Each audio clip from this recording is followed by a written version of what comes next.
This happened a few months ago, back in the spring. It was that strange in-between period of my life.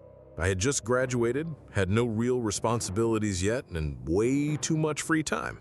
I had finished school a semester early, which seemed like a great idea when I was drowning in assignments. But once I actually had all this free time, I had no clue what to do with it. My full-time job wasn't starting until June, and most of my friends were still busy with classes or finals. So until then, I was just floating, feeling like I was stuck in the gap between two phases of my life.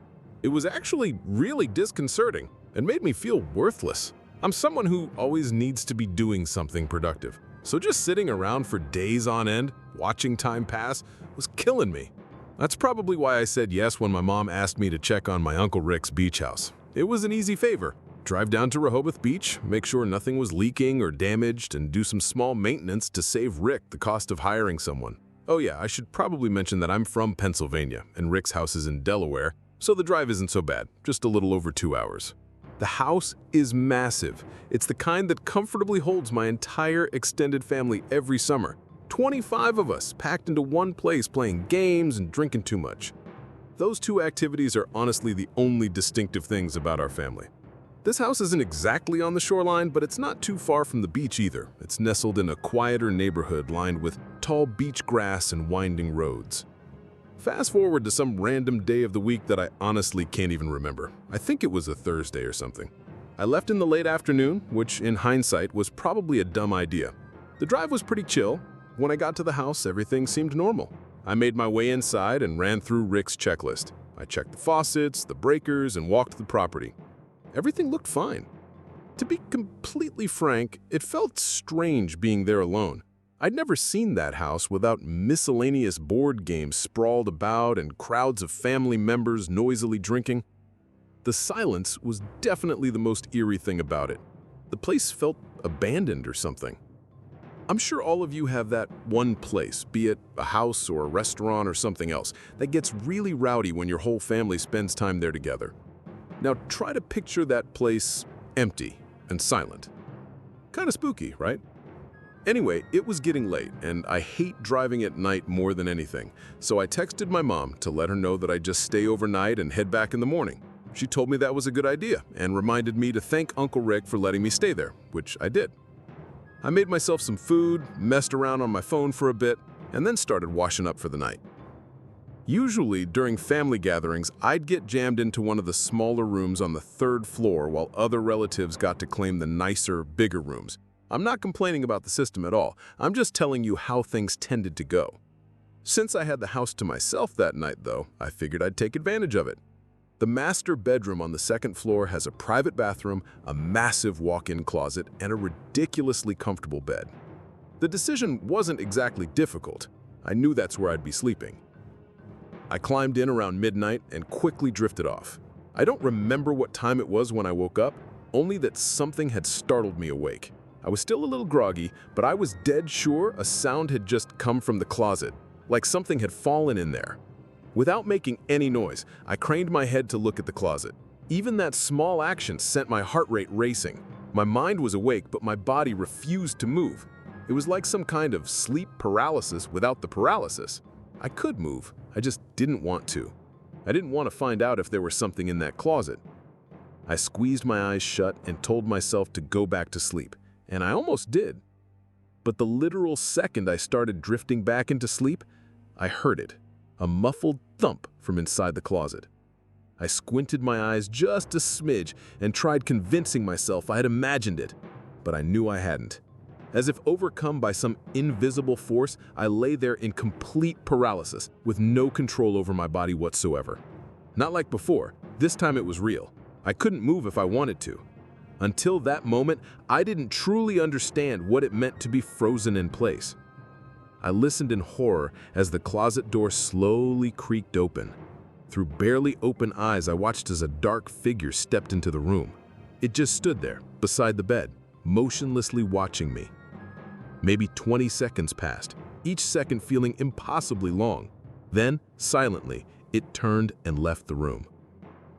I stayed completely still, barely breathing.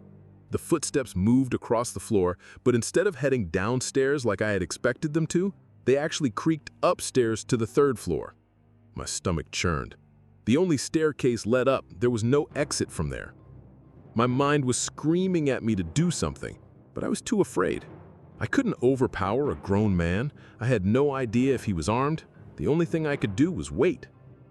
After a few painful moments in my own head, I worked up the courage to snap myself out of the paralysis.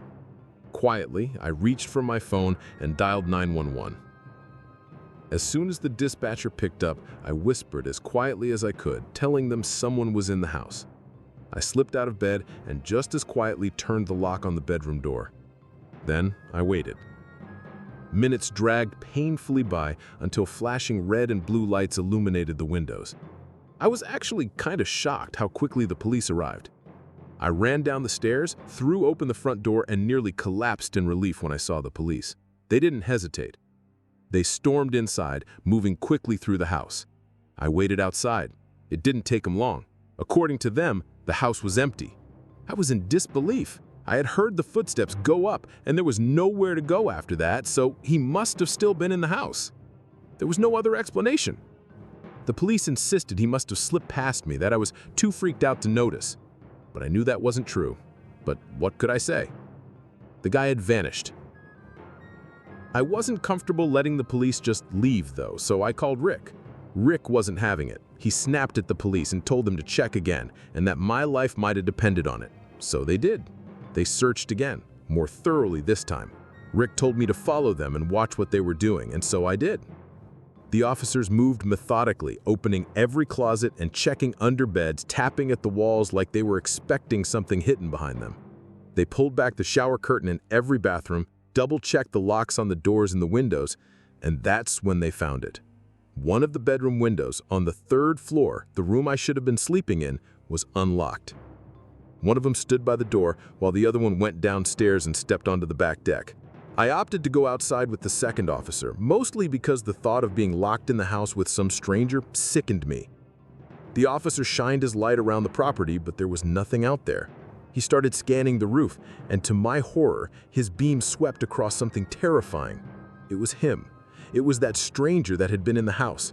He was just sitting there on the roof. He was this disgusting-looking bald man in tattered clothing who looked like he hadn't seen a shower in years. The next hour was a blur. The cops communicated with each other, and they got the guy off the roof in cuffs. The police said he was probably homeless and squatting in the house for days, maybe longer. But when they asked him how he got in, how long he'd been there, and why he was hiding in the closet, he didn't answer. He just kept that eerie, vacant look like none of it mattered to him. He was in the back of one of their police cars shortly after that. And that was that. The whole thing was so crazy that it's still hard to wrap my head around. As much as I try, I cannot figure out why that guy had been hiding in that closet of all places. Maybe he heard me enter the house and hid in the first place he thought of. I still don't know how he got into the house. Rick doesn't either. It's impossible to get to the roof from the ground, so I feel like that explanation is pretty illogical. The rest of my extended family has been insisting that Rick ups his home security, but he's refused every time for reasons I can't explain.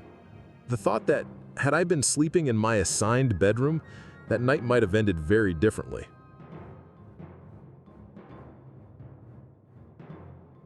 My buddy Mike has a beach house on the Jersey Shore. Calling it a beautiful property would be an understatement. It's magnificent. Or at least, as someone who never came from much, that's what it feels like to me. I obviously don't know the history too well. It's not my family's house after all. But from what I do know, that house has been in their family for generations. Mike's grandparents had been trying to use it as their permanent place of residence for the longest time, but unfortunately, they recently passed away. Without anyone living there anymore, the house is dormant most of the time, since most of Mike's extended family lives on the West Coast, and his parents are too busy to make good use out of it. The upside to an otherwise sad situation, though, is that Mike is essentially allowed free access to it whenever he wants. I'm pretty sure it was Mike's dad's intention to rent the house out to try and make some extra cash, but as far as I know, the gears aren't exactly turning on that one. It's not exactly an easy task to find someone willing to rent out a beach house during the off-season, so you can't really blame the guy. It was sometime in mid-July when Mike hit me up and asked me if I wanted to come down for the weekend. It didn't have to twist my arm. I had nothing going on, and the thought of kicking back at a beach house, especially one that was nice, was an easy yes. His plan was simple. We'd hang out, maybe hit the beach during the day, then head to the boardwalk at night and just enjoy the shore for what it was. It wasn't some crazy party weekend or anything like that, just a chill escape from the usual. And honestly, I was looking forward to it. Mike and I live pretty close together, so he was going to pick me up and drive me down with him. That Friday, I packed a duffel, threw it in his trunk, and the two of us made the drive down. The first night was chill. We got in sometime around 6, dropped our stuff off in the upstairs bedrooms, and settled in. The house has that cozy, slightly musty beach house smell, like a mix of salt air and old wood. Not in a bad way, more like history. You could tell it had seen decades of family summers. After grabbing a quick bite from a sub shop nearby, we decided to walk the beach for a bit just to take in the evening. Mike brought a couple of rods with him, so we figured we'd try our luck fishing for a while. It wasn't really about catching anything, though. It was more about being out there. At one point, we stumbled across a pair of girls about our age. They were walking barefoot along the shoreline, and Mike, being Mike, struck up a conversation right away. They were local, or at least semi-local, and it turned into one of those low-stakes, slightly flirtatious interactions that happen naturally when you're young and on the beach at night. We got their numbers, and they continued their walk while we continued fishing. There were still a good number of people around since it was peak season, but Mike knew all the quiet pockets. Private beach access, tucked away paths through dunes, little spots between houses where the lights didn't reach. We ended up finding a nice stretch to ourselves where the only sound was the water and the wind. It was the kind of night that made you forget about real life for a bit. The next morning, we woke up around 9 o'clock and decided to go for a run along the boardwalk. It was already warm out by then, but there was a breeze coming off the ocean that made it bearable. We weren't doing anything crazy, just a couple of miles to get the blood flowing. Mike's a pretty active guy, and I've been trying to stay in shape, so it felt good to move after a night of lounging around. The rest of the day kind of slipped by without us noticing. Later that evening, Mike floated the idea of hitting a few bars in Seaside, but we were both wiped. Even though the idea sounded fun in theory, the thought of waiting in line and yelling over music didn't really line up with how our bodies felt after a full day in the sun. We ended up crashing kind of early instead. Sometime after midnight, I woke up to a shrill, piercing beeping. At first, I thought it was part of a dream, but after a second or two of lying there in the dark, I realized it was real. It sounded like a smoke detector, one of those sharp, high-pitched alarms that cut straight through your skull. I threw myself out of bed and started scanning my surroundings in an effort to pinpoint where the beeping was coming from. It didn't sound like it was coming from my bedroom or anywhere else on the second floor. After focusing for a few more seconds, I got the impression that it was actually coming from above me. Without thinking, I yanked the bedroom door open and made a beeline for Mike's room. With both hands, I jolted him awake and told him to follow me. He immediately caught on to the situation and hurried after me, not even bothering to put a shirt on. As if our lives depended on it, the two of us bolted up the stairs, completely unsure of what we'd be running into. The third floor was mostly dark, except for a little bit of moonlight leaking in through the window at the end of the hallway. We flipped the lights on and started scanning the space, still expecting to see or smell something burning, but there was nothing. No smoke, no flickering lights, no signs of a fire at all. It was baffling. Eventually, after some painfully irritating minutes of searching for the source of that god-awful noise, I found something. In one of the bedrooms, tucked neatly under a pillow, was a small, black device. Before calling Mike into the room, I decided to examine it myself a little, mostly out of pure confusion. It was the size of a walkie-talkie, all black with the exception of a blinking red light on top. That was it. No buttons, no stickers, no screen, just a smooth, jet black casing, that blinking light, and a single switch on the side. Or at least what looked like a switch. I flipped it off, and the beeping stopped immediately. Mike entered the room at the same time. His eyes flicked from the bed to me to the device in my hand. Neither of us said anything at first. We locked eyes, and I could tell he was just as confused and just as scared as I was. After a few more seconds of silence, he asked me if I had ever seen that black thing before. I said no and asked him the same, to which he also said no. For the next hour, we tried figuring out what that thing was, how it had gotten there, and what had triggered it, but no answer we came up with was satisfying. Mike swore none of his family members had been in that house in ages, and I believed him. I mean, why would he lie about that? Plus, who the hell would put that thing in their own home? You might think it was for safety or something like that, or maybe a substitute for a faulty upstairs smoke detector, but again, there was no fire, so it hadn't even prevented any emergencies. And then the matter of how it had gotten triggered in the first place, that was the scariest part about the whole thing. We were sitting in Mike's room in the dark when I had a crazy thought. I couldn't believe it hadn't occurred to me until then. The switch. I pulled out the device and very quickly flipped the switch on and off. And you guessed it, the shrill beeping started up again and stopped as soon as I flipped it off. Both of us froze and Mike whispered, "Oh my God." The thought hit us both at the same time. The only way to operate the device was by hand. Someone else was in the house. We didn't waste any time. Mike dialed the police while I locked the door, barricading it as best I could. We waited for what felt like forever, and finally the police showed up. We quickly made our way downstairs to intercept them. After giving them a very brief description of what was going on, they did a full sweep of the house while we waited outside by the front door per their instruction. When they finally came downstairs, what they told us was horrifying. Apparently, every single window on the third floor was wide open, even the bathroom windows. And it wasn't just that. The beds were flipped, drawers were pulled out of dressers, and everything was on the floor. The room where I had found the device looked completely ransacked, even though it was nice and neat when we searched up there. I felt like I was losing my mind, and so did Mike. But after being escorted upstairs by the officers, we had no choice but to accept the reality. The officers didn't find much else. No one hiding, no prints, no weapons. After another 20 minutes or so, they told us to make sure all the windows were locked and secured from now on, and to call again if anything else happened. And they just left. Mike and I didn't feel safe being in that house after someone probably crazy or on drugs, had messed with us like that, in such an unexplainable way too. But we had no choice. We told ourselves we'd sleep there the rest of the night and leave early in the morning. And that's what we did. Luckily, whoever had been in that house that night must have left, because nothing else happened throughout the night. There are still parts of this night I can't explain, and I can only imagine what Mike must be feeling. For all we know, whoever had been in that house that night might never have left.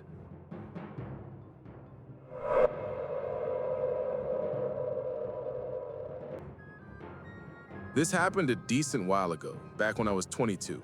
Enough years have passed to the point where I feel safe talking about it. I was fresh out of college with a desirable job and minimal expenses, since I was living in my childhood home with my parents.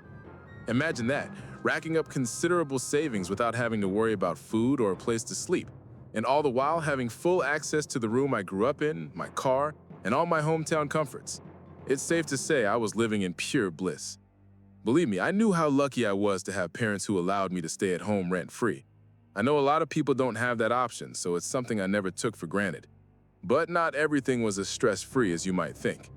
What I'm about to tell you happened not even 1 month into my time back at home. I've never been what people my age like to call a party girl.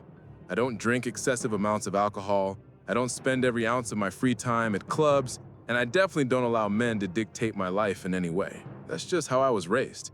My father is the most important man in my life, and hookup culture disgusts me. Because of all that, my life is pretty routine. Wake up, satisfy my caffeine addiction, go to work, go to the gym, read a bit of my book at home, mess around on my phone, and go to sleep. Weekends are for hiking, mini road trips, board games, and whatever else I decide I want to spend my time doing. But one random weekend, my closest friend from college, Lindsay, invited me and our other 2 friends, Sabrina and Thea, to spend a few days at her family's beach house. I'd never been, but from the way Lindsay talked about it, the place sounded like a dream. Quiet, tucked away from the touristy chaos on its own private beach, and just a short walk from the water. To put it bluntly, Lindsay's family is loaded. I think both her parents were neurosurgeons, so I had a feeling her beach house would be insane. And I was far from disappointed. When I first laid eyes on it, I was struck. Look, I'm no architect, but I know a modern-style house when I see one. And Lindsay's must have been ultra-modern because it looked more like a covert military safe house than a personal home. I'd love to show you guys pictures of it. Believe me, I've got plenty. But out of respect for Lindsay's family, I think that would be in really poor taste, even if what I'm about to tell you hadn't happened. The 4 of us unloaded our stuff and decided where we'd be sleeping. Lindsay obviously had enough individual bedrooms for all of us to occupy. But what would be the fun in that? Instead, the 4 of us stayed in the same room, one of the kids' bedrooms, that had 2 sets of bunk beds and its own attached bathroom. We'd been staying there 3 nights, which, in my opinion, is the perfect amount of time to spend coupled up with anyone other than your family. I tend to be relatively irritable, so anyone who's not clean or polite tends to tick me off pretty easily. Not that any of my friends are, but you know how it is. I know I told you about my relatively boring lifestyle already, but if there was a time to drink, it was that weekend with my friends, so I definitely planned on letting loose a little more than I ordinarily would. We wanted to keep the first night pretty chill though, so we walked down to the private beach connected to the house and sat in the sand, stargazing. The 4 of us were drinking White Claws and listening to house music on Sabrina's speaker when we noticed something in the distance. It was this faint, flickering light emanating from somewhere further down the shore. The 4 of us quieted down a bit and watched the light flicker on and off. The sight was kind of hypnotic, as eerie as it was. After a while, it became clear that the light was swinging back and forth like a handheld flashlight someone was walking with, and soon after, we realized that's just what it was. It looked like 3 or 4 people casually walking in our direction, not running or stumbling or moving strangely, but strolling at a leisurely pace. As they got closer, we started hearing the sound of laughter, which caused all of us to relax a bit. Considering how late it was most likely just a group of teenagers or even people our age. They must have noticed us because at some point one of them yelled out, "Hi," in a friendly voice. It was a guy's voice, and he sounded around our age. Thea yelled back, and we made some small talk while they made their way over to us. As they approached, we could see that it was a group of 3 guys who looked maybe a year or 2 older than we were.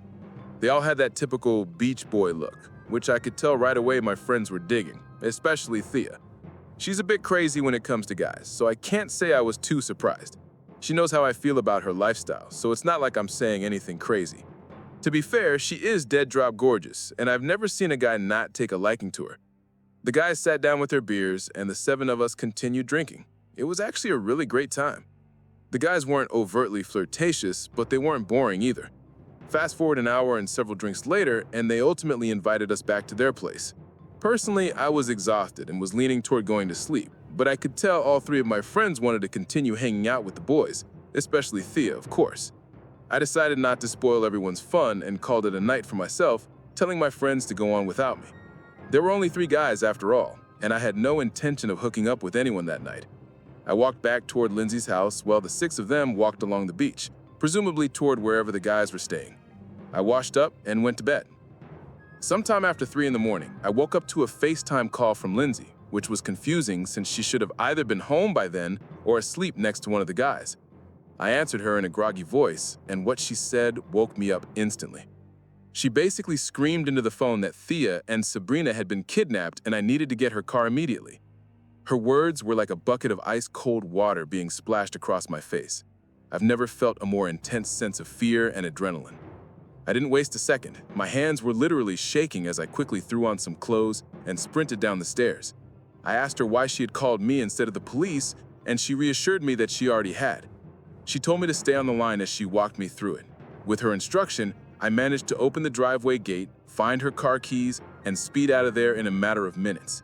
She told me they were about 10 houses down the beach to the left, so that's where I started driving. She described the car and told me what direction it had gone in, and I slammed on the gas to try and catch up. There wasn't a single car on the road, and I was driving at an insanely unsafe speed.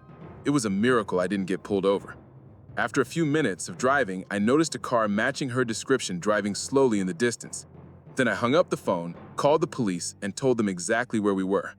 The dispatcher told me to keep my distance so as not to alert them to the situation. So that's what I did. After what felt like forever, I spotted cop lights up ahead. The car in front of me didn't try to evade the police. I can only imagine that they assumed it was an unrelated stop. I pulled the car over and watched everything unfold. It was pure chaos. The cops forcibly removed all 3 men from the SUV at gunpoint. They put them in cuffs and escorted them back to one of the cruisers. Then one of the officers walked over to the trunk and pulled it open to reveal both Thea and Sabrina, bound and, from the looks of it, pretty badly bruised. As horrifying as the whole experience was, it was nothing compared to the sequence of events told from their perspective. All 3 of them were comfortable with me writing this, by the way. We're still in close contact, so I obviously asked them, but none of them wanted to write it themselves, and for good reason. To keep things short, after I went to bed, they all continued drinking. Lindsay is the only one who remembers things clearly since she was trying to be at least a little responsible, given it was her family's house we were staying in. At some point, the guys Thea and Sabrina were with suggested they all go to bed. So the four of them split off while Lindsay told the third guy she was going home. He was really upset about that, which Lindsay initially thought was because he wanted to get with her. She told him she would have been down, but had to watch her house, and he got angry. They yelled at each other for a bit, and he ended up telling Lindsay to get the hell out of his house and never come back, which she was more than happy doing. Halfway home, though, she realized she had forgotten her purse, so she went back to get it. That's when she saw the guys throwing Thea and Sabrina into the back of the car before driving off. She called the police, then me, and that was that. Thea's parents are both lawyers, and they jumped through dozens of hoops to do two things: keep the event as far from the public sphere as possible and make sure those guys got maximum prison sentences. They accomplished both. Turns out the house they were staying in didn't even belong to them. It was owned by some random old couple who were on vacation in a different country. That, plus the slew of other crimes they were charged with, put them away for a long time. Although I still think there's no sentence long enough that can properly compensate for what they did. As much as I hate admitting it, this traumatized me for years. I couldn't do beaches, late nights, or talking to strangers no matter how harmless they seemed, or how safe a situation felt. I became antisocial and drifted away from the girls for a little, but luckily that's since changed. I can't even imagine how this incident affected Thea and Sabrina. Part of me feels like not remembering anything is a blessing in disguise. I think the craziest part about the whole thing is the fact that had I not gone home, I might not have been able to reach Lindsay's car in time. And had it not been for that, the police may never have found those guys' car.